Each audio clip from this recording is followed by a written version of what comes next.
할렐루야. 예. 어느 조직이나 단체나 나라가 바르게 작동하려면 규율과 법칙 그리고 공의가 필요하죠. 누구나 잘못하면 잘못한 것에 대한 대가를 치러야 한다고 생각합니다. 이것을 부정하는 사람은 아무도 없습니다. 여기서 더 나아가 세상에서는 남이 나에게 상처를 줬으면 받은 만큼 반드시 돌려줘야 된다.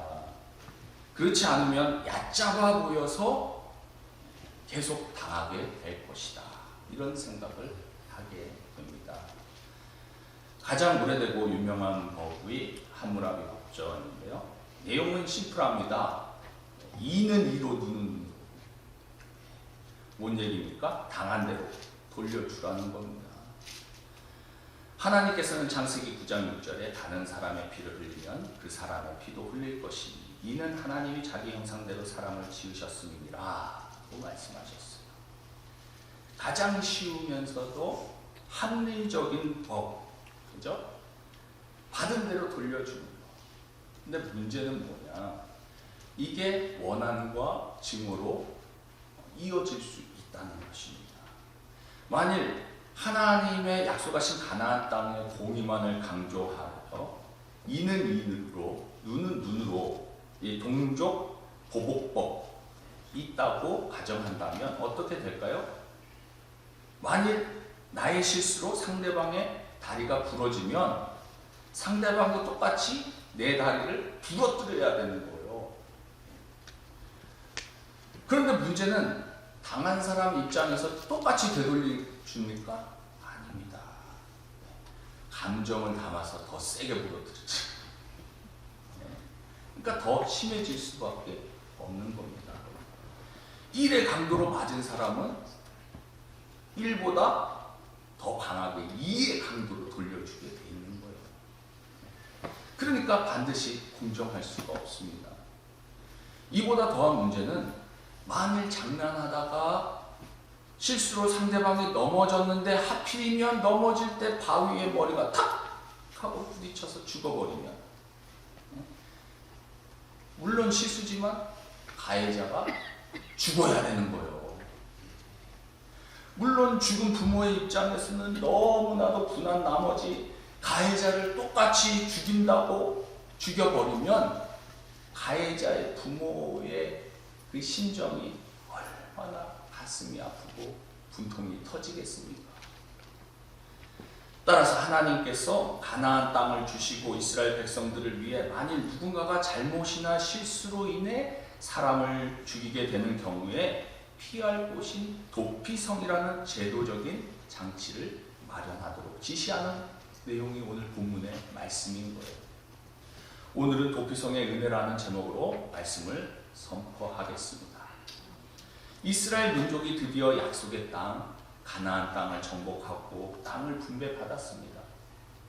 그리고 오늘 본문에 하나님께서 새로운 도피성 제도를 지도자인 여호수아에게 말씀하시는 내용입니다. 당시 고대 사회 법칙은 살인자는 이유를 불문하고 즉각 처형하게 되어 있습니다. 누가 시키는 것도 아닌데 가까운 친족이나 가족 중에 누가 죽었다 그러면 감정 때문에 눈이 뒤집혀갖고 가해자도 죽이고 심한 경우는 가해자의 일가 친척도 다 죽여버리는 무자비한 피해 복수를 했던 시대였다는 겁니다. 어느 문명, 어느 나라든 상관이 없었어요. 그런데 하나님께서는 약속의 땅에서 그래서는 안 된다라고 말씀하십니다.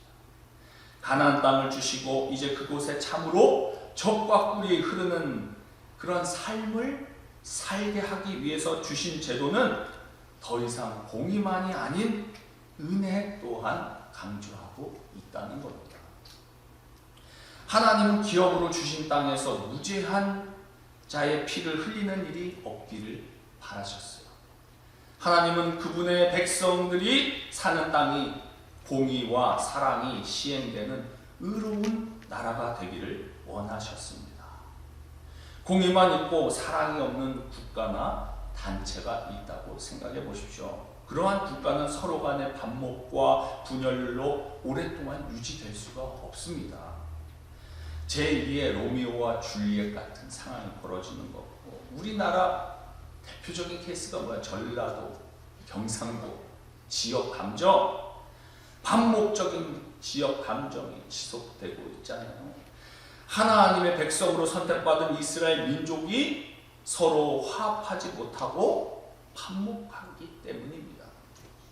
이것을 아시고 하나님께서는 새로운 긍휼을 베푸시는 법을 마련하신 거예요. 따라서 도피성 제도는 사회적인 그런 보복하는 악순환의 고리를 끊고 하나님의 은혜와 인간에 대한 하나님의 사랑이 깃든 제도라는 겁니다. 사회적인 안전장치이고 제도적인 사회보장 제도인 것이죠. 이것은 하나님의 백성들이 사는 약속의 땅들이 일반 세상과는 왜 다른가 보여주는 것입니다. 하나님의 올바른 정의가 세워지면서도 인간의 무자비한 피해 복수가 반복되지 않고 끊어지도록 하는 시스템을 하나님께서 세워주십니다. 도피성을 히브리어로 미클라트라고 말하는데요. 이 뜻은 받아들이는 성읍이라는 뜻입니다. 누구를 받아줍니까? 다 받아주는 게 아니었어요. 부지 중에 실수로 사람을 죽인 자. 요즘 법률 용어로 말하면 과실 치사자들인 겁니다. 3절에 보면 부지 중에 실수로 사람을 죽인 자를 그리로 도망하게 하라. 이는 너희를 위해 피해 보복자를 피할 곳이니라. 도피성을 간단하게 요약하자면 accidentally and unintentionally, 그러니까 고의가 아닌 실수로 사람을 죽인 자가 자신의 목숨을 보호받기 위해 피하는 장소인 거예요. 부지 중에 사람을 죽인 자들이 피하는 곳입니다. 부지 중에라는 이 헬라어가 비시가가라는 뜻인데, 이것은 과실로, 실수로, 알지 못한 채라는 뜻이죠. 단지 실수로 사람을 살해한 경우에 해당한다는 겁니다. 도피성으로 피한 자는 공정한 판결을 받을 때까지 안전하게 거할 수 있었고, 이는 희생자들의 가족들이 감정이 휩쓸려서 그들의 기준으로 보복하려는 것을 막으신 겁니다. 이처럼 보복을 피해 도피성으로 도망한 가해자들이 들어가는 절차가 있었다는 겁니다. 4절에 보면 이 성읍들 중에 하나에 도피하는 자는 그 성읍에 들어가는 문 어귀에 서서 그 성읍의 장로들의 귀에 자기의 사건을 말할 것이요, 그들은 그의 성읍에 받아들여 한 곳을 주어 자기들 중에 거주하게 하고. 도피성 문 앞에 도착한 가해자는 성문 앞에서 그냥 들어갈 수 있는 것이 아니라 도피성의 장로들에게 자신의 사정을 가감없이 정직하게 이야기했어야만 했다는 겁니다. 왜냐? 사기꾼도 들어올 수 있기 때문이죠. 때문에 성령과 지혜가 충만한 장로들이 그 가해자들의 이야기를 들어보고 이 사람이 진짜로 억울한가, 고의가 아닌가, 부지 중에 실수로 사람을 죽였구나 판단되면 들여보내는 거예요.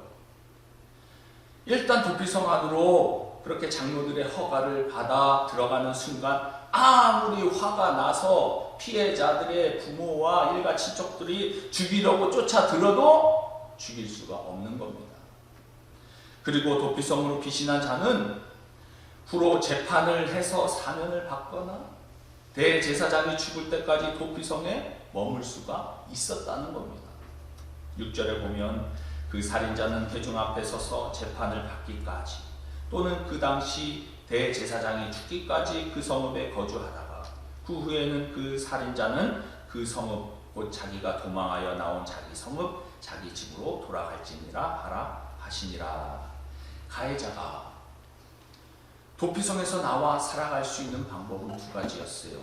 먼저는 재판을 받아 사면을 받던지, 아니면 그 당시 대제사장이 죽으면 도피성에 피해 있었던 자들에게 사면이 내려진다는 것입니다. 대제사장이 죽어 사면령이 내려지면 피해자가 가해자를 만나도 고향에 돌아가서 가해자를 만나도 죽일 수가 없었다는 거예요. 이 도피성의 제도는 장차 오실 예수 그리스도의 그림자요 상징인 것을 우리는 알 수 있습니다.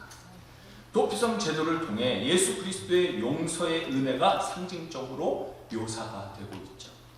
죄를 범한 인간이 유일하게 살 수 있는 길은 빨리 도피성으로 달려가는 길밖에 없다는 겁니다. 아무리 자기 말로 억울하다고 설득하고 변명하고 백을 써도 소용없다는 거예요. 죄를 지은 인간이 살 수 있는 유일한 길은 예수님께 죄를 고백하고 피하는 길밖에 없습니다. 그렇지 않으면 죽게 되는 거예요. 먼저 도피성의 문 앞에 도착한 사람들은 성문 앞에서 자기의 죄를 가감없이 고백해야 한다는 겁니다.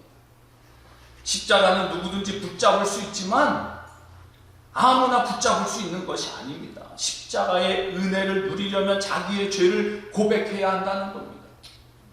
회개하지 않은 자에게 은혜가 부어질 수 없다는 겁니다. 쓸데없는 거짓이나 핑계나 자기 정당화는 통하지가 않는다는 거예요. 정직하게 자기 죄의 고백, 그것만이 십자가의 은혜를 누리는 길입니다. 둘째로 도피성에 피신한 자들의 자유와 해방은 대제사장의 죽음으로서만 가능했다는 거예요.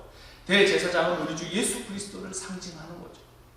오직 대제사장의 죽음만이 죄의 속전이 되게 하신 겁니다. 결국 대제사장의 죽음은 모든 인류의 영원한 대제사장 되시는 예수 그리스도의 죽음에 대한 오형으로 볼 수 있는 거죠. 예수님께서 대제사장이 되셔서 모든 죄인을 대신하여 십자가에 달려 죽으심으로 우리가 죄사함을 받고 자유를 얻게 되었습니다. 이는 우리를 용서하기 위해서 예수 그리스도의 십자가의 죽음이 필요했다는 뜻이죠. 더 나아가 예수님께서 친히 도피성이 되셨고 예수님께서 친히 대제사장이 되셨으며 예수님께서 친히 우리의 죄를 씻어주심으로 우리가 죽음을 면하게 되었습니다. 우리 인간을 진정 행복하게 하지 못하는 것은 자유, 평화, 평등, 박애, 경제의 문제가 아닙니다. 근본적인 것은 죄의 문제입니다. 그것들은 다 죄로 인해서 파생되어 나온 문제들이죠. 죄의 문제 해결함 없이는 아무리 좋은 땅, 아무리 자유로운 땅, 아무리 평등한 땅에 살아도 진정한 행복을 누릴 수가 없다는 겁니다. 왜? 우리는 다 죄인이기 때문에 그렇다는 겁니다. 누구나 여러 가지 실수를 하고 범죄할 수 있습니다. 문제는 이때에 피할 길이 있어야 한다는 거예요. 참을 수 없는 분노가 치밀고 견딜 수 없는 스트레스가 몰려올 때 사람들은 피난처, 도피처를 생각하게 되는 거죠. 집안이 편치 않으면 가출을 하게 되고 어떤 사람은 외도를 하기도 합니다. 뭔가 일이 잘 풀리지 않고 꼬일 때는 술이나 마약 또는 노름으로 피난처를 삼는 사람들도 있습니다. 자기 힘으로 풀지 못하는 난제를 만났을 때 피난처, 도피성을 찾지 못해 극단적으로 자살을 마지막 도피처로 삼는 경우도 있다는 거예요. 혹 엉뚱한 도피성을 잘못 찾았다가 인생을 망치고 낭패를 경우도 있습니다. 특히 내성적이고 자존심 강한 우리 한국인들이 자살률이 유독 높은 이유가 이 때문이죠. 여기에 아메리칸 드림을 꿈꾸며 기회의 땅을 찾아 이곳에 오신 분들도 있지만 이 땅을 피난처로 삼아서 오신 분들도 있다는 겁니다. 도피성 유학을 온 사람들도 있고 자녀를 핑계 삼아 피신해 온 분들도 있습니다. 그러나 어느 경우든지 이 땅이 우리에게 안전한 피난처가 될 수 없다는 겁니다. 오히려 오히려 한국에 살 때보다 더 어려운 문제와 심각한 위험이 우리를 기다릴 수 있어요. 우리가 살고 있는 이 땅은 결코 안전하지 않습니다. 그러므로 구약 시대와 마찬가지로 이 시대에도 동일하게 도피성 되시는 주님이 필요합니다. 구약 시대와 달리 현대는 더욱 복잡하고 스트레스가 많기 때문에 현대인들에게도 필요한 것이 피난처입니다. 앞이 보이지 않는 위기를 만났을 때 피난처가 있어야 한다는 거예요. 이 바다 물고기 해수어는 담수어, 즉 민물고기보다 훨씬 예민하다고요. 그래서 영역 다툼이 아주 치열하답니다. 그래서 해수어를 그 어항에서 키울 때는요, 특별히 세팅을 할 때 특히 작은 물고기들이 들어갈 수 있는 공간을 확보해 주어야만 한다고 합니다. 그것을 영어로 retreat place라고 하는데, 만약 그와 같은 그들만의 피신처, retreat place가 확보되지 않으면 작은 물고기들은요, 큰 물고기들의 등살에 스트레스 받아서 금방 죽어나간다는 거예요. 그것은 사실 큰 물고기도 마찬가지겠죠. 어항 밖에서 무언가 이수가지 않은 물체가 막 들락날락거리고 실내등이 켜졌다 꺼졌다 거리고 주위가 순식간에 환해지면 큰 물고기도 은신처가 필요하다는 거예요. 그래야 쉽게 안정을 취할 수가 있다는 겁니다. 우리의 인생에 있어서 그와 같은 피난처, 은신처가 과연 무엇이 될 수 있겠습니까? 죄짐에 눌린 사람들, 양심의 고통에 괴로운 사람들, 죽음의 공포에 사로잡혀 살아가는 사람들의 심령을 언제든지 편안하게 감싸줄 수 있는 진정한 안식처는 과연 어디 있습니까? 술집이나 노래방, 이런 것들이 사람들에게 진정한 평안을 줄 수 있습니까? 아니면 아름다운 휴양지나 늘 행복이 넘치는 스윗홈이라면 그런 완벽한 자유를 제공해 줄 수 있겠습니까? 어림도 없죠. 진정한 도피성은 오직 예수 그리스도 안에 있을 때뿐입니다. 그렇다고 도피성 되시는 주님께 피하면 되니까 마음대로 살인을 저질러도 상관없다, 이런 얘기가 아닙니다. 도피성 제도는 누구나 실수할 수 있고, 또 실제로 그렇게 실수하는 인간의 연약함을 배려한 하나님의 은혜입니다. 우리 중 누구도 완전한 사람은 없잖아요. 우리 모두가 다 하나님 앞에서 죄인입니다. 우리는 딴 사람이 죄를 지었을 때 쉽게 흥분하여 그리고 그를 정죄하지만 우리 중에 완벽한 사람이 없다는 겁니다. 우리는 의도하지 않았지만 다른 사람들에게 말로 사람을 죽이고 상처를 줄 수 있다는 거예요. 우리 중에 누가 100% 의롭게 남을 공정하게 심판할 수 있는 사람이 누가 있겠습니까? 우리가 공의와 정의를 논하기에는 너무나 불완전하다는 겁니다. 우리가 우리 가족을 대하는 것과 남을 대하는 것이 같을 수가 있을까요? 불가능합니다. 우리 인간은 객관적일 수가 없습니다. 아무리 냉철한 사람도 일단 자기 문제에 딱 걸리면 주관적으로 바뀝니다.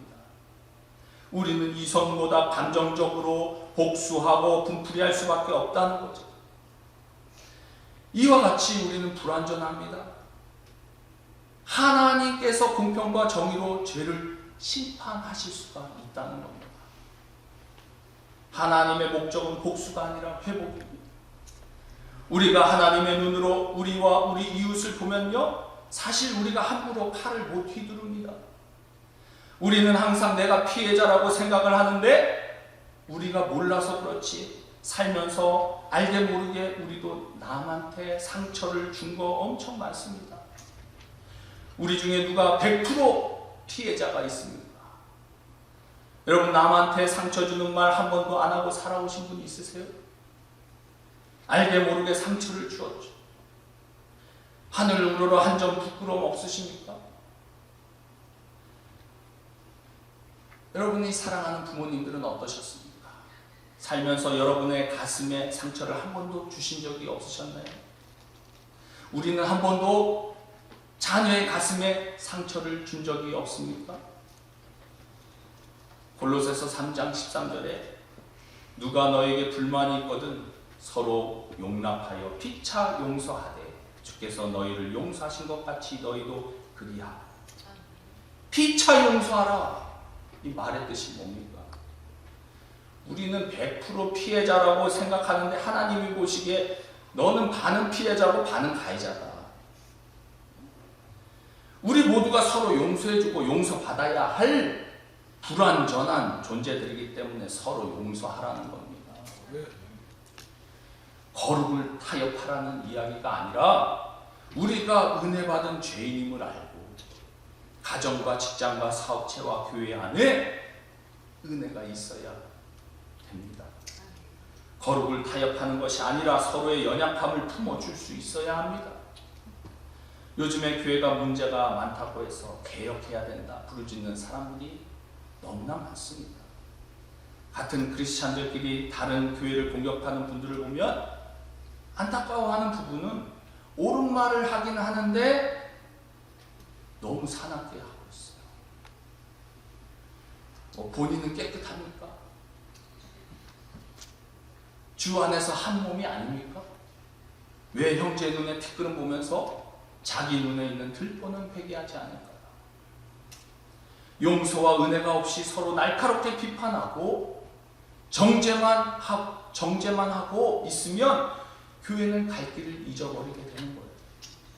그 살벌해진 교회 안으로 세상에 어떤 사람들이 은혜를 찾아 나올 수 있습니까? 교회가 교회되는 길은 세상에 없는 용서와 은혜가 흐르게 하는 것입니다. 그래도 교회에서는 숨을 쉴 수 있어야죠. 내가 잘못한 것은 알겠는데 교회에는 십자가의 은혜가 있어야 합니다. 여러분의 마음속에 예수 십자가의 용서가 흐르는 은혜의 도피성이 있기를 바랍니다. 이곳에서 예배드리는 저와 여러분들은 이러한 하나님의 공의와 은혜를 경험한 자들입니다. 할렐루야. 과거에 어떤 잘못을 범했을지라도 예수 그리스도의 십자가가 우리의 허물을 감추어줬고 예수 그리스도의 보혈이 우리의 죄를 사해 주셨습니다. 아직까지 이러한 은혜를 모르는 사람, 아직까지 피난처 되는 예수님을 모르고 죽어가는 사람들에게 피난처, 도피처 되는 이 도피성을 몰라서 헤매고 있는 사람들에게 도피성 되시는 예수님의 은혜를 깨닫게 하고 예수님께로 인도하는 것이 우리의 사명입니다. 이것이 복음을 가진 자들의 사명이죠. 하나님은 말씀하십니다. 도피성으로 도망하게 하라. 이것은 주인을 향한 하나님의 초청입니다. 하나님의 바람입니다. 이러한 하나님의 바람을 온전히 이루어드릴 수 있는 저와 여러분들 다 되시길 주님의 이름으로 축원드립니다. 기도하겠습니다.